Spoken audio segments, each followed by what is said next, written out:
There's a place I know in Ontario full of promises, unfinished rides, and animals. A controversial half-finished theme park created by one man that was once one of the most popular tourist attractions in Canada. A place plagued with poor animal care and broken expansion promises that would eventually be abandoned.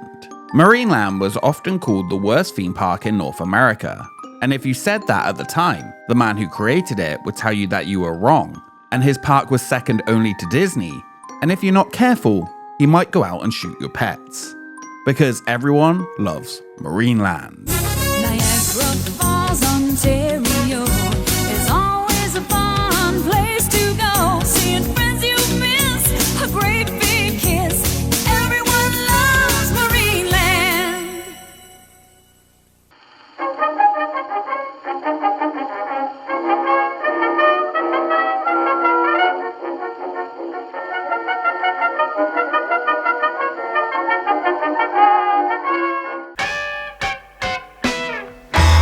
In 1957, Ivan Holdups, at the age of 34, came to Niagara Falls as a tourist. He was visiting the Canadian National Exhibit as an animal trainer with the European circus Krona. And just like so many, to finish his trip, he wanted to see the falls. At that moment, he was so fascinated by the iconic waterfalls that he made up his mind to come back and live there. He wanted to start an animal attraction, but didn't know how or when he would be able to.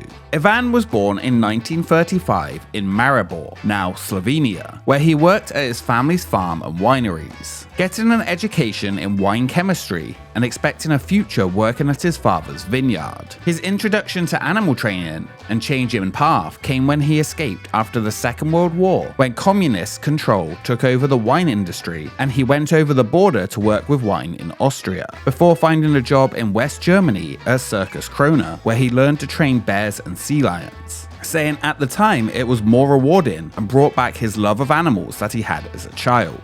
After seeing Niagara Falls and all he had read about Canada, he decided to immigrate to the Niagara region and change his name to John Holler in 1958, having a job lined up with Bright Wine's vineyard, just a year after he had first visited the country. When arriving, his job at Bright Wines fell through due to his poor English. When he found himself without his job, he took anything he could, from a labourer, a hospital orderly, and working at the port. While working at the Canada Steamship Line's dry dock and observing a damaged submarine, Holler and a partner devised an idea for an underwater submarine ride. For a broker, they managed to sell the concept of the attraction to Walt Disney for $14,000. That concept would later become the basis for the 20,000 Leagues Under the Sea attraction. Holler would use his half of the sale to create his own attraction. Seeing the amount of people coming to visit the falls, but having very little to do besides seeing the falls themselves, during the late 1950s he decided it was time to start his own animal experience.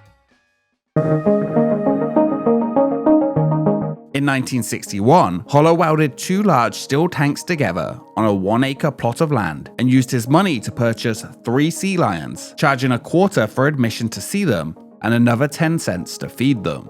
The 1-acre attraction at 3657 Portage Road would be called Marine Wonderland, first opening in July 1961. The attraction consisted of one small building with 2 steel tanks and underwater portholes, with 2 employees working as mermaids and John himself performing sea lion shows throughout the day. During the early 60s, Niagara Falls was becoming a hotspot for tourist attractions, with a place where you could see the replicas of England's crown jewels, an Indian village, and the Two Swords English Wax Museum being the most popular. The tiny Marine Wonderland was a success, but nothing major. Essentially a roadside attraction, and far from the sprawling amusement park it would eventually plan to become.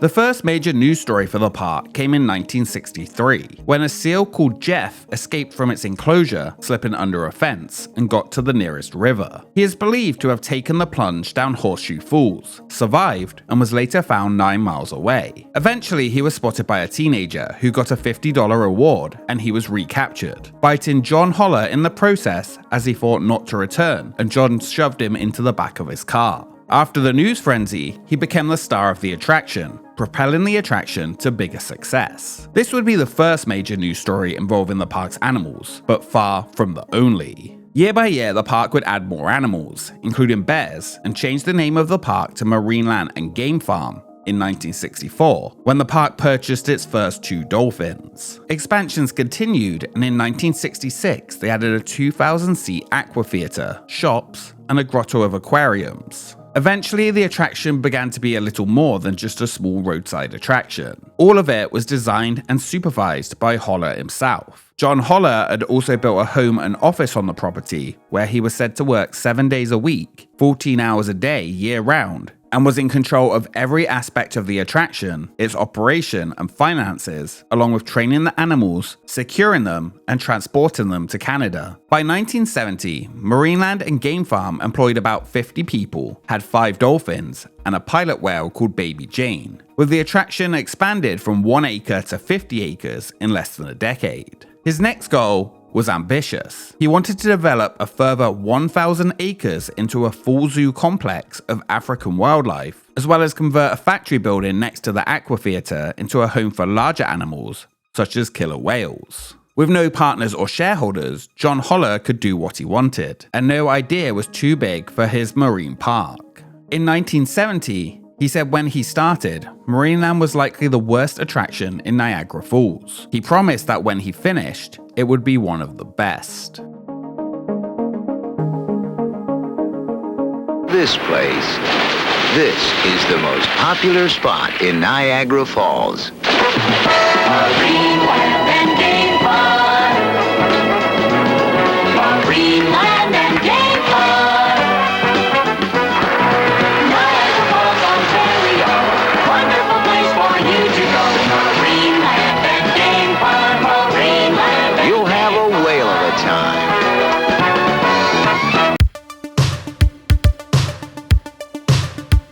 By the late 60s, 250,000 people a year were visiting Marineland, and it was growing. It became a staple place that many children created lasting memories of seeing dolphins perform for the first time, interacting with all kinds of animals, and having a day out while visiting Niagara Falls, along with being a workplace for hundreds of local teenagers over the years. Marineland continued to expand and became more and more popular, and in 1976, Marineland would announce its biggest expansion ever. A 50 million Canadian dollar expansion program that would over 5 years include development of a 400-acre safari park, as well as a 1,000-acre amusement park adjacent to the present site. The expansion was set to include a 15,000-person covered theater. According to John Holler, it would make the attraction one of the largest of its kind anywhere in the world. The safari park would be home to animals from different parts of the world, and visitors could view the animals by taking a boat on a canal system, ride on a steam train, or on an electric monorail. The amusement park section would feature submarine rides, a man-made mountain, and a volcano, along with a full restaurant and beer garden. When complete, they plan to employ around 1,800 people, 10 times what they currently did. When talk began of a new theme park coming to Toronto, Canada's Wonderland, John Holler revised his expansion plans and expanded them to compete. By 1978, the expansion plans were expected to cost $75 million.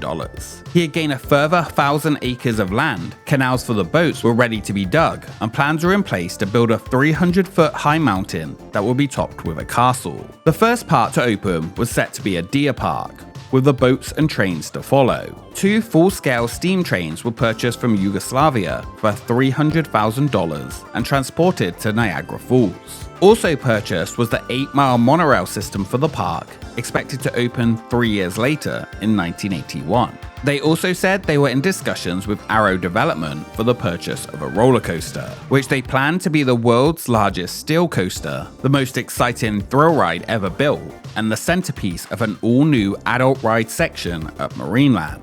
The final phase would be the completion of a castle with an observation area, shops, and more on top of a giant man-made hill. With most of the parts in place and purchased for the expansion, the excitement was real for what would come. Canals began to be dug, plans were laid out for the huge expansion, and the man-made mountain was already 150 feet tall and would soon approach 200 before the castle was built. Holler expected the park to be second only to Disneyland when complete, and totally way better than that other park near Toronto.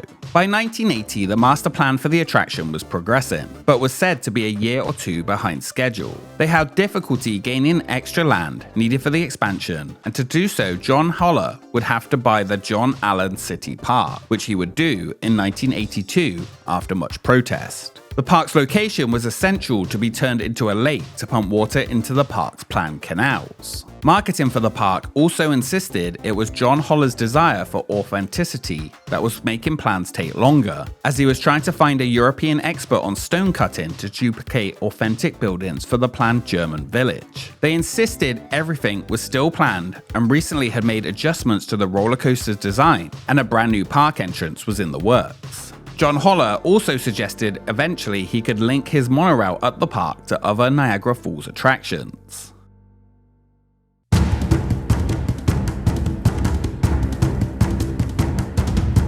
After Canada's Wonderland opened, its most popular coaster was the Arrow Steel Coaster, Dragonfire. With its success and not to be outdone, Marineland insisted that its coaster would be better, and in January 1982 confirmed construction had begun on what was said to be the longest steel coaster in the world at over 1 mile long, and was being built around and through the second of the park's man-made mountain, even though the first one still sat there empty. The roller coaster would be called Dragon Mountain, and again he insisted it was definitely way better than that other Dragon one near Toronto. Dragon Mountain would cost more than $10 million, have 5,500 feet of track, feature 5 trains, 2 86-foot tall loops, and pass by a 50-foot replica of Niagara Falls and a fully functioning volcano with lava and flames. Not only was this to be a roller coaster, but a themed experience. Visitors would enter through the mouth of a fearsome dragon into a cavernous rock-walled station. The lift hill would head through an alpine chalet, housing the machinery at the top of the 186-foot-high man-made mountain. A 50-degree drop builds up speed into the 2 loops. It was all custom designed, and you would barely see any of the track support, as they would all be hidden. To get ideas for his roller coaster, John Holler toured North America and Europe, and one thing he felt was that every ride he went on was too short. He enjoyed the high speed but didn't enjoy the tight turns, as it made him feel ill. So he wanted something that would be built without sharp curves, and he wouldn't compromise on how he wanted it made. While originally expected to cost $9 million, by the time it was complete, it exceeded 15. Even a week before the ride opened, news reported that the park had built a 1/3 scale replica of Niagara Falls, 93 meters tall and 53 wide. They hadn't. The track was meant to follow the arc of the falls, while passengers peered through a curtain of water and entered a tunnel between the 2 waterfalls, before being thrown into Arrow's latest innovation, the bow tie. During the construction of Dragon Mountain, 3 other rides opened at Marineland: the Flying Dragon, a swinging boat, and the Wave Swinger, in the medieval theme setting of the new amusement park, which would join 3 small children attractions already open.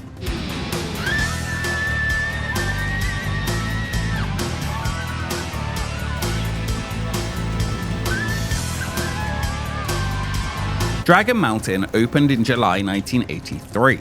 The area was as far as possible from the concept art, built over a huge area that was expected later to become the medieval theme park around it. Even though it had hardly any of its theming that was promised, it didn't matter at the time, as it was dubbed as one of the best coasters in the world. The landscaping of the attraction's hills that had been pushed into place was not complete. The waterfalls, the main theming aspect promoted, was missing, apart from some framing, and a metal cone was the only part in place for the planned volcano.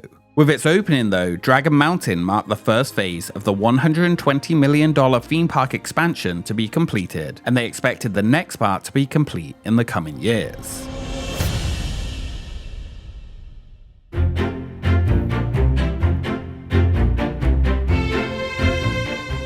Within less than a year, John Holler was threatening to close Marineland and move it to the US. He told newspapers that he was facing a catch-22. If he expanded the facilities with his new monorail and train rides as planned, the equipment would be heavily taxed and he would probably go broke. But without new features to offer tourists, Marineland couldn't compete with other parks, and they would end up in financial ruin, and this was all due to municipal tax increases. Both the monorail track and the train tracks were sitting collecting dust in a warehouse waiting to be installed, and the plans to install them during 1984 were put on hold. They had cost millions of dollars to buy, and they were not being used. He stated he had been given 2 offers to develop a tourist park in New York State, and was considering moving his rides there and using most of the old Marineland facilities to build it. As of right now, he was in limbo. He was hoping that the government would consider treating his park like the manufacturing industry and not tax equipment. He was expecting taxes on his rides to jump 71%, and overall at Marineland by 32%. He said he was forced that the outcome of this tax increase was the full cancellation of the $125 million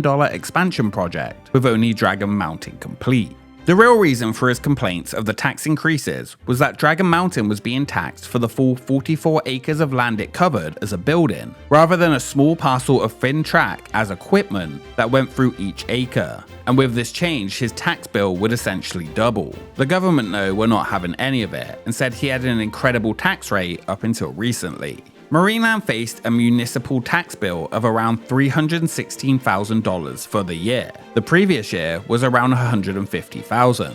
In contrast, though, to other tourist attractions, Canada's Wonderland tax bill was just over $1 million. Maple Leaf Village paid $1.13 million in taxes. For most of Marineland's park existence so far, the land had been taxed as farmland. His major expansion plans were put on hold for years, and the park sat in a sort of unlandscaped limbo until 1987. John Hollow would spend those years fighting his tax increases, and it worked, and in 1987 a new tax exemption came into effect, which exempt rides in amusement parks from taxation. Again, as the park's plans continued to change, the expansion plans were back in play, and the first part of it was now set to be the largest shark exhibit in the world, which they promised would get started in April. During this time, Marineland dropped the game park part of its name and became Marineland.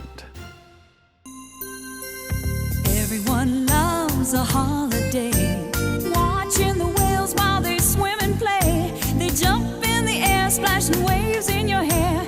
Everyone loves Marineland. Niagara Falls, Ontario is always a fun place to go. Seeing friends you miss, a great big kiss. Everyone loves Marineland.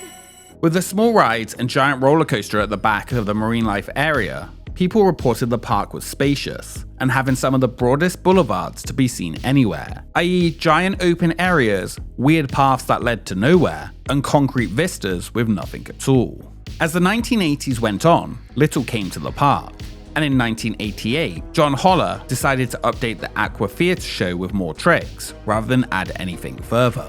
This back and forward promise of the expansion would continue. Once again in 1989, John Holler said he feared the expansion was in jeopardy, this time due to heavy storms in the area, overflowing the area's sewage system, and to cope with this, the council had plans to slow down development of the area. By 1990, Holler was touting that they had just finished designs for a new whale exhibit, 3 times the size of the existing one, the same thing they were promising a decade earlier. With the delay again of his expansion, John was once again at war with the city council, working to get it overturned. He said, "When you make plans and your plans are shot down, someone gets hurt. I can't afford to live in this city anymore." Essentially using the same tactic of threatening to move the park that had worked the last time to get his way. Shortly after the freeze on development, it was overturned. For a decade now, the roller coaster sat in a wide open area that was planned for a theme park that still hadn't come. The 150-foot hill sat empty with no castle on top. Behind the scenes, and more publicly, the park was getting heavily criticized by animal rights protesters about its treatment of the park's animals. John Holler over the years clashed with protests, animal rights groups and activists over the treatment of the animals kept at Marineland, often arguing with them, defending his way of treating animals, and just straight up fighting them, often saying he was ignoring them because they don't really know what they're talking about. All they wanted is attention for their organizations. What started as 3 dolphins in a tiny steel tank in the 60s had continued to add more and more animals. In 1971, Marineland had added its first orca. Candu became the star of Marineland. Over the years, 26 different orcas had lived at Marineland, 11 of which were born at the park.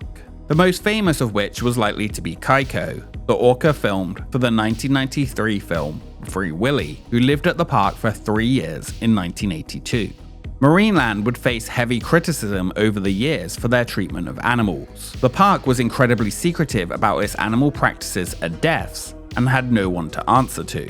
There were reports of mass graves located on the property containing over 1,000 animals. Exhibits were overcrowded, and animals died in suspicious ways. At times, the park's water system was deemed unhealthy, and the areas too small for not only marine animals, but bears and land animals too.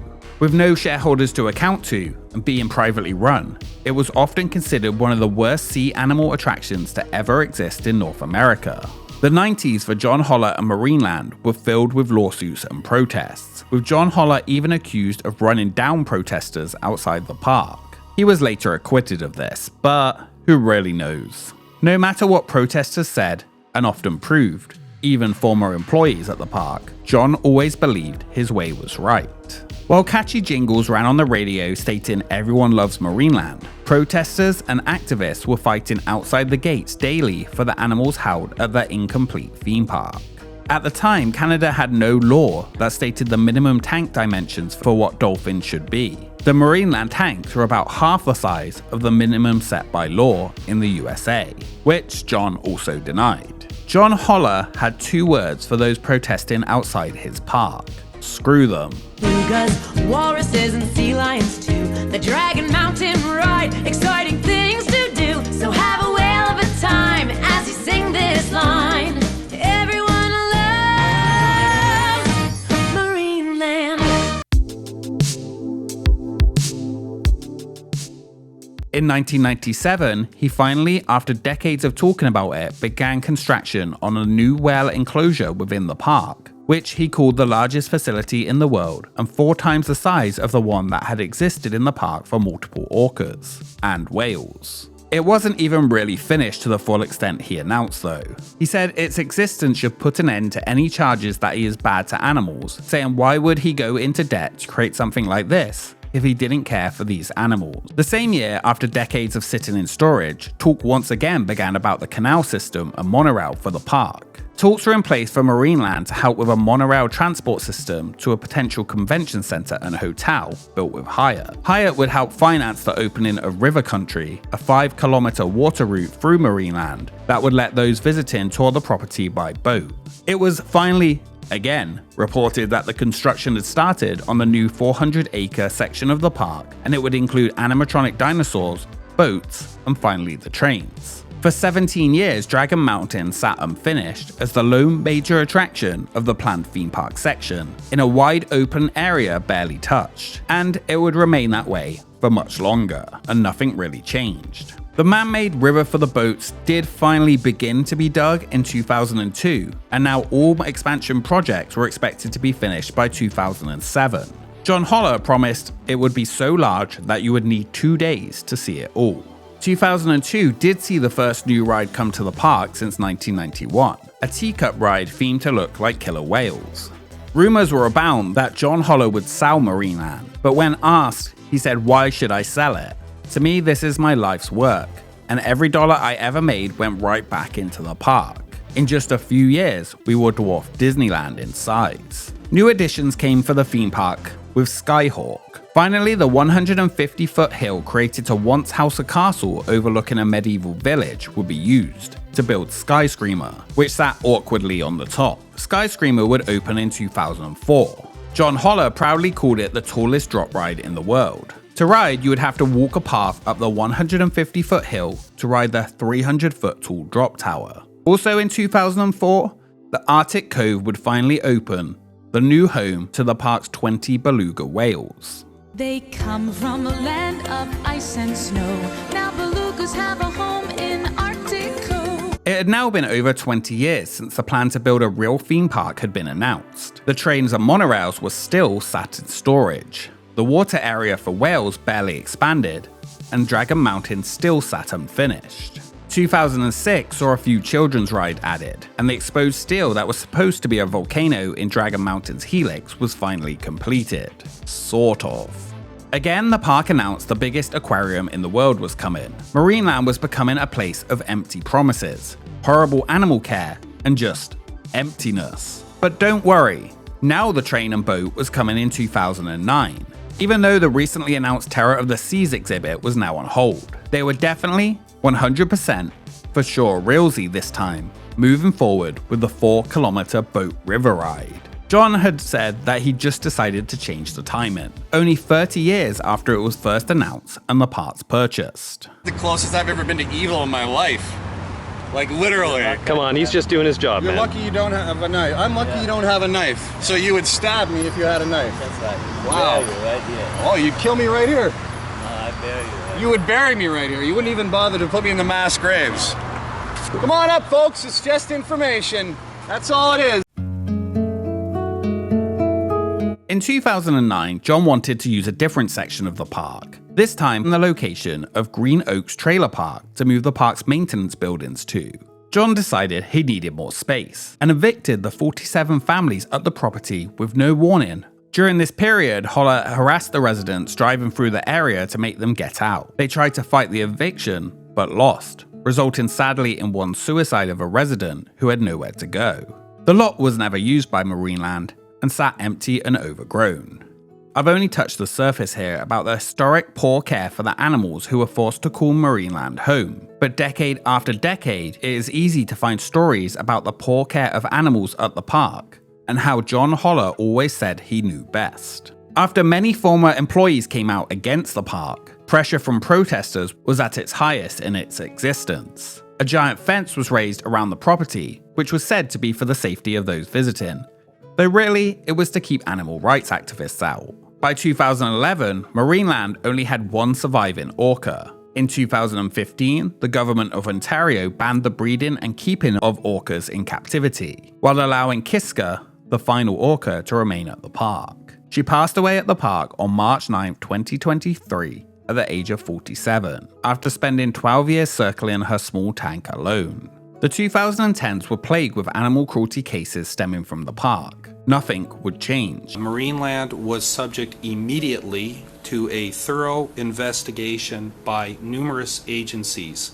Activists you have heard from and others vocally and relentlessly pursued those allegations. All were investigated, none were substantiated. After the entire process that took over a year, all those allegations, not a single charge has been laid by anyone in relation to any marine mammal at Marineland. In 2018, at the age of 82, John Holler passed away after months of illness. Some praised him as an immigrant success story, others as a cruel man who abused animals for profit. His grand expansion that he continued to promise for years never came. The 2 steam trains would never be used. The canals never had a water safari, and the castle on the mountain never came. An idea that he had come up with to compete with Canada's Wonderland that was promised for over 30 years. Eventually, the 2 trains purchased and shipped to Canada were donated to the Niagara Railway Museum, 42 years later after they sat in storage all that time. Just before his death, he was working on a new aviary attraction for the park. He promised it would be the park's biggest expansion ever.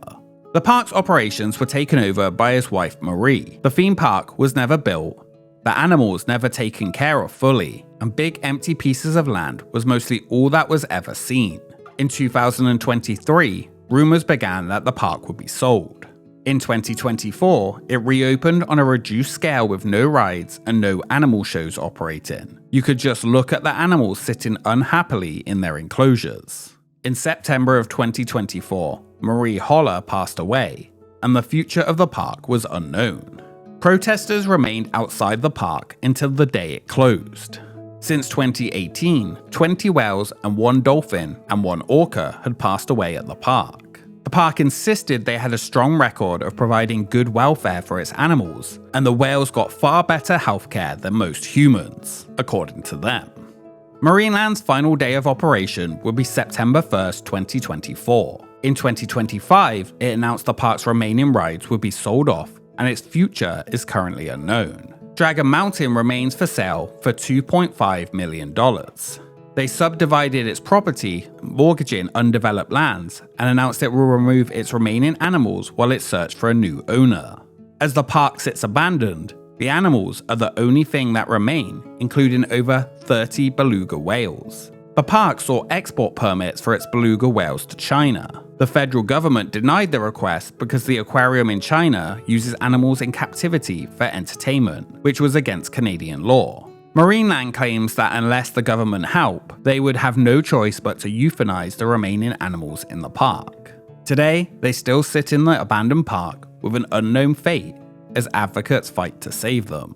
Before he passed away, when asked about the success of Marineland, John Holler said the key to his success was following trends, being frugal, and giving guests what they wanted.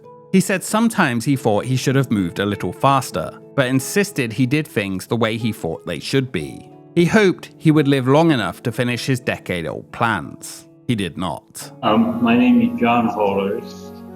I've been starting my business way back in 1961 with $2,000 in my pocket and with a big idea, and I continue proceeding with my development. And today, all those things has grown into one of the largest theme park in Canada. In the next 3 or 4 years, I would be able to complete the park, and that is going to make it definitely an outstanding facilities in anywhere in the world.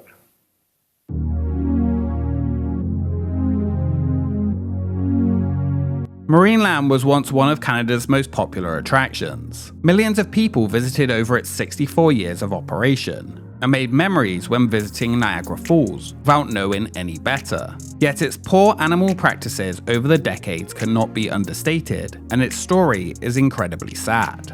Those visiting deserve better, and the animals deserve better. A place of a weird, unfinished theme park, broken promises that never came, and a man who believed he was always right, but rarely ever was. Marineland's legacy as it sits abandoned today is a controversial one, and one thing is definitely true. Not everyone loves Marineland. Niagara Falls, Ontario is always a fun place to go. Seeing friends you miss, a great big kiss. Everyone loves Marineland. Thank you so much for watching this episode of Expedition Extinct. If you enjoyed it, make sure you subscribe to join the expedition. Follow us on social media for updates on upcoming episodes, and a special thank you to our Patreons for supporting the channel. We will see you next time.